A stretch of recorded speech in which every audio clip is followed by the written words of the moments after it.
Bonjour et bienvenue sur notre chaîne lifestyle préférée. Et oh, le changement de décor, ça fait plaisir. Écoutez, je suis arrivé au Japon et d'ailleurs, cette vidéo, c'est une vidéo où je me détends. Vous savez, il y en a qui me reprochent parfois de parler un peu trop, de scrap. Hey! Ça me plaît, ok? Et je suis désolé, les trucs ça me plaît, et en vrai j'en parle pas tant que ça. J'essaie de me limiter parce qu'à un moment j'ai vu, il y avait des gens qui disaient tu parles trop de ça. Du coup j'ai dit ok. Ça fait un moment que j'ai pas raconté d'anecdotes qui m'étaient arrivées récemment, et là j'en ai. Oui, ça concerne le fait que je sois au Japon effectivement, parce qu'il m'est arrivé encore des trucs à l'aéroport. Oh là là là. Est-ce que vous aimez le sel? Ah oui, rien à voir. Et attention, avant de commencer, il y a une... Non, il n'y a pas de sponsor aujourd'hui, pas de sponsor. Comment vais-je payer les croquettes de Foki demain? Je ne sais pas. Eléa, elle me prend tout. Oh. Première anecdote, mesdames et messieurs, c'est pour venir au Japon et comme d'habitude, ça se passe à l'aéroport. Déjà, ça se passait pas bien parce que j'étais sur le chemin et il y avait des bouchons. Du coup, je suis arrivé extrêmement en retard et il y a deux teams pour prendre l'avion. Il y a la team des gens qui arrivent super en avance. Genre, ils ont un vol à midi, ils arrivent à 8h. Même à 7h, certains, tu vois. Il y a des gens qui vont dire non, c'est pas assez tôt. Et ça, ce n'est pas moi. Moi, j'ai un vol à midi, j'arrive à 10h30. Et encore, ça m'énerve parce que je me dis, je vais poireauter. Donc mon vol était à 19h. J'arrive à 17h55. Un peu short. J'avoue, un peu short. Déjà, je me plante parce que je vais au mauvais truc, enfin à la mauvaise allée pour aller m'inscrire. Du coup, c'est un bordel. Et j'arrive en courant. Ils me prennent en charge, très gentil. Je vole avec la compagnie Anna, ils sont extrêmement gentils. Venez, nous avons changé d'emplacement en plus par rapport à la dernière fois dans l'aéroport. Les gars me connaissent. C'est un moment que je prends leur compagnie, ils me connaissent, ça fait plaisir. J'arrive, je donne mes documents et tout. Tu sais, quand t'arrives à la fin, ils sont pressés d'embarquer les dernières personnes, du coup t'arrives un peu en VIP. Et ils demandent le fameux test PCR. Le test PCR.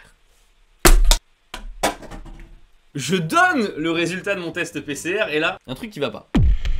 Qu'est-ce qui se passe? C'est quoi cette histoire là? D'habitude en plus j'oublie tout le temps de le faire. Du coup je le fais vraiment la veille pour le lendemain et je suis super short pour obtenir les résultats. Et cette fois-ci, étrange, ils font la gueule. Alors que je m'étais pris bien à l'avance. Peut-être trop à l'avance? Non, ça a été. J'ai vérifié la date, tout est bien, faut 72 heures, c'était bien nickel, carré, tout va bien. Et ils regardent le papier et ils me disent, Monsieur Luxan, il y a un problème. Je dis comment ça, il y a un problème? Ce n'est pas écrit sur votre test qu'il a été nasopharyngé. Et je suis en mode, attendez, c'est écrit PCR, machin, il y a la date, quand est-ce que ça a été prélevé, le labo, tout ça, il y a tout. Qu'est-ce qu'il vous faut de plus? Le mot nasopharyngé, monsieur.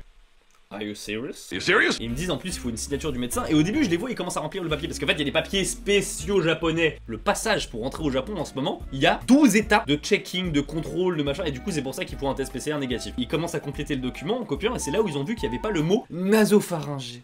Et du coup qu'est-ce qu'ils m'ont dit? Eh bien monsieur, vous ne pouvez pas prendre l'avion. Alors, vous êtes en train de me dire que là, je me suis tapé 1h30 de bouchon, j'ai préparé mon voyage, il y a tout qui est prêt actuellement et j'ai un planning extrêmement serré et je ne peux pas prendre l'avion parce qu'il n'y a pas le mot nasopharyngé écrit sur cette feuille. J'ai le papier comme quoi c'est écrit que je suis négatif. Qu'est-ce qu'il te faut de plus? Eh bien, il me faut les résultats du laboratoire. Je m'énerve. Mais j'essaie de garder mon calme. À la fin, tu sais, je lui dis à la dame, est-ce que c'est possible de partir aujourd'hui, oui ou non? J'étais content parce qu'elle m'a répondu clairement à la française, non. Non. Aujourd'hui, l'avion, mon pote, c'est non. Et après, elle m'explique en fait que elle veut bien me laisser partir. Tu vois, elle me dit, je vous connais, je veux bien vous laisser partir. Le truc, c'est quoi? Une fois arrivé au Japon, ils peuvent vous casser les couilles. Et ils peuvent vous dire, votre test PCR est négatif. Ah, mais oui, c'est bien écrit. Par contre, où est le petit mot nasopharyngé? Ah, bah écoutez, monsieur, vous rentrez en France. Bye bye. Si j'étais parti, ça se serait passé comme ça. Je suis pas un mec violent. Mais si je m'étais tapé 12 heures de vol, que j'arrive là-bas et qu'on me dit que même si mon test PCR est négatif, je peux pas rentrer. Et celle-là?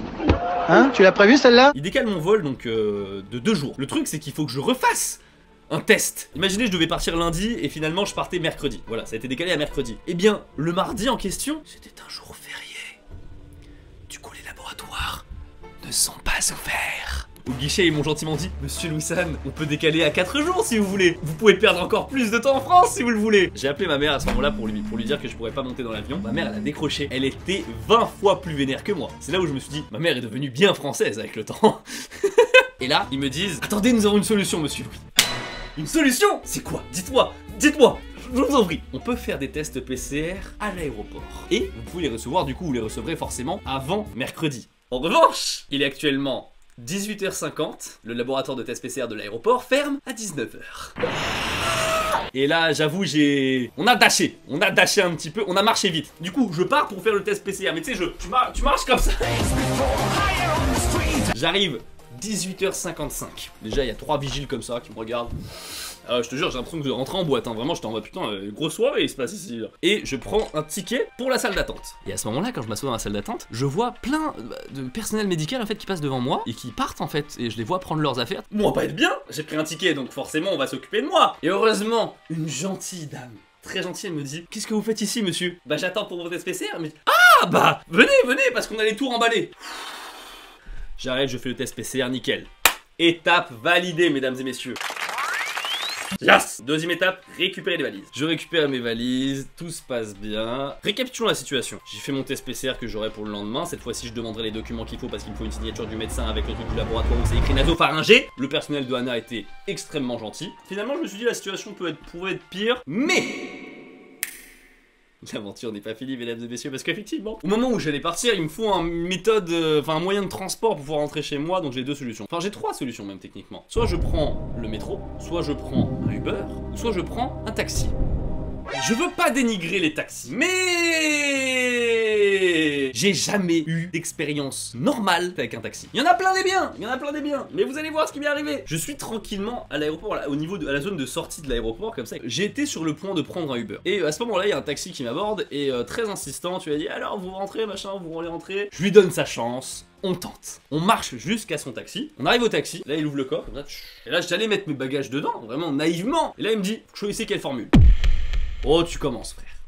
Oh, ça commence. Il me dit, vous voulez le tarif fixe ou vous voulez au compteur? Dépend quel prix en fait, c'est quoi le prix fixe? Il me dit là, franchement, vu comment c'est bouché, vous allez en avoir pour 120, 125 euros fixe, je vous le fais à 120 euros. J'avais regardé combien ça coûtait pour rentrer chez moi en Uber. C'était 63 euros. Ok mesdames et messieurs, nous devons amorcer une manœuvre d'évitement. J'ai dit au gars, ah ouais, non franchement je vous jure, je suis encore étudiant.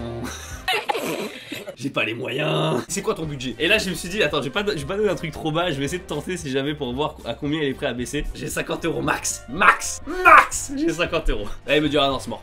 Et je me suis marché de l'autre côté pour aller au dépôt une minute, ouais, du coup pour prendre un Uber qui m'a coûté au final 67 euros. Voilà.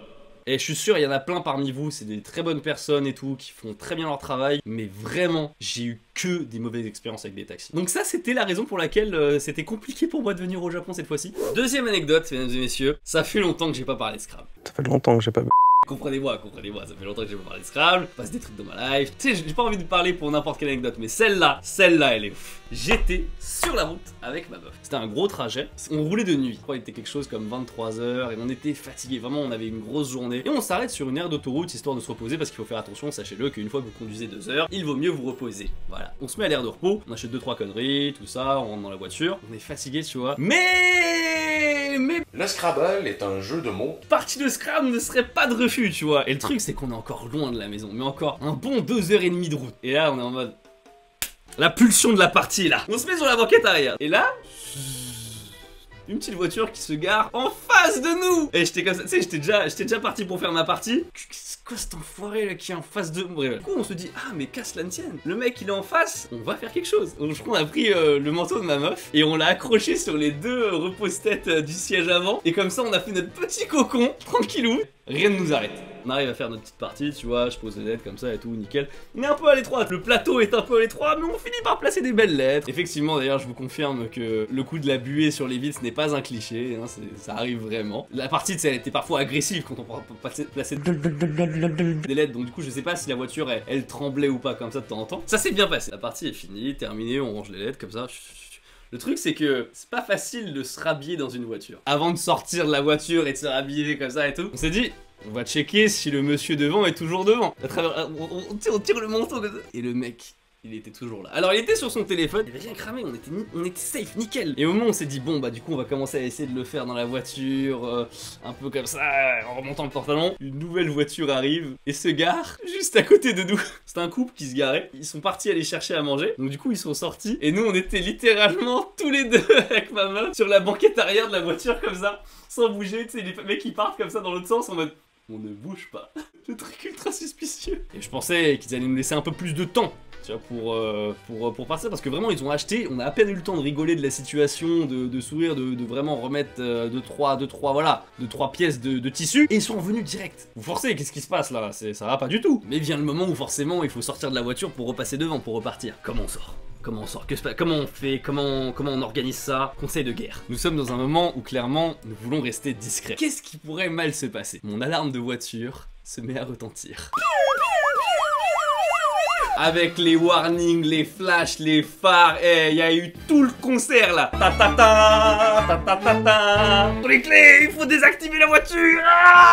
C'était trop tard. Les yeux étaient braqués sur nous. Et du coup, ils ont vu qu'on était tous les deux à l'arrière. Et là, on s'est dit, bon bah là, il n'y a plus de honte, tu vois, après avoir désactivé l'alarme de la voiture. Quitte à se faire cramer, autant être fier, tu vois. Du coup, je suis vraiment sorti de la voiture comme ça. Tu sais, j'ai claqué la porte arrière et j'ai regardé tout le monde comme ça. Alors, qu'est-ce qu'il y a? Qu'est-ce qu'il y a? Voilà, hein? Oui. Je suis rentré dans la voiture, on est parti comme ça. Une histoire un peu dommage pour moi. Prochaine anecdote, mesdames et messieurs, celle-là, je suis allé la chercher vraiment profondément dans ma mémoire. Et en même temps, c'est un des gros événements de ma vie parce que c'est la première fois que j'ai pris une cuite de ma vie. C'est pas la partie intéressante en vérité. La partie intéressante, c'est que en fait, c'était en 3ème déjà. À quel moment mes parents ont accepté que je boive de l'alcool autant à 14 ans? Ils ne l'ont pas accepté! Faut vous mettre dans le contexte, c'est-à-dire que Louis, c'est pas un enfant très populaire, enfin, c'est pas un ado très populaire, hein, pas du tout. Mais il se dit, un soir, il veut faire une soirée chez ses parents, voilà, et je parle de moi à la 3ème personne. Et il veut inviter toutes les personnes de sa classe. Du coup, j'ai invité littéralement tout le monde de ma classe à venir à cette soirée. C'était un peu l'événement de fin d'année, tout le monde se connaissait maintenant très bien, plein de choses qui s'étaient formées, comme par exemple des couples! Et on s'est dit, on peut faire une petite soirée, première fois qu'il y a un peu d'alcool, tout ça, mais c'est à l'époque aussi où les parents ils contrôlent quand même pas mal. Et la soirée se passait très bien, on était dans la cave au début, tout ça, et puis on a décalé au jacuzzi. Le problème c'est qu'à la base, personne devait se baigner. Sauf que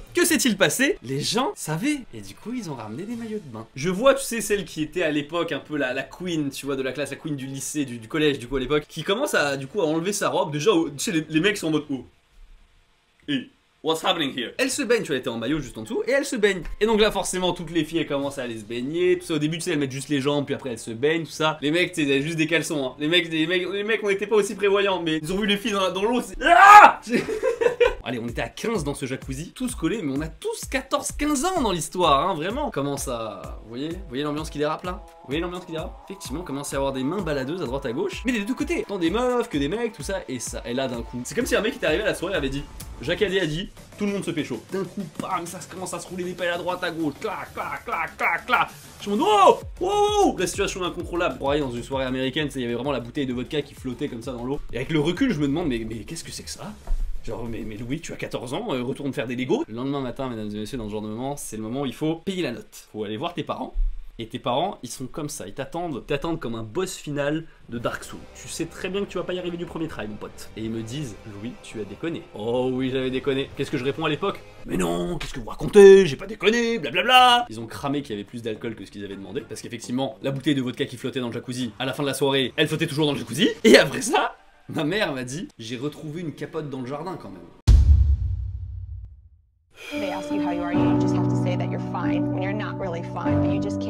Ça m'a dégoûté de faire des soirées en tout cas chez moi et c'est pour ça que depuis 10 ans je n'ai plus jamais organisé de soirée chez moi. Tout le monde dans la classe m'a dit ah lourd Louis, la soirée était lourde hein, très très lourd. Mais moi j'étais en mode ouais ta gueule. C'est-à-dire qu'il y a des gens, ils ont couché dans mon jardin, dans le jardin de mes parents et même pas ils se sont occupés de la... Hey, un peu de respect hein.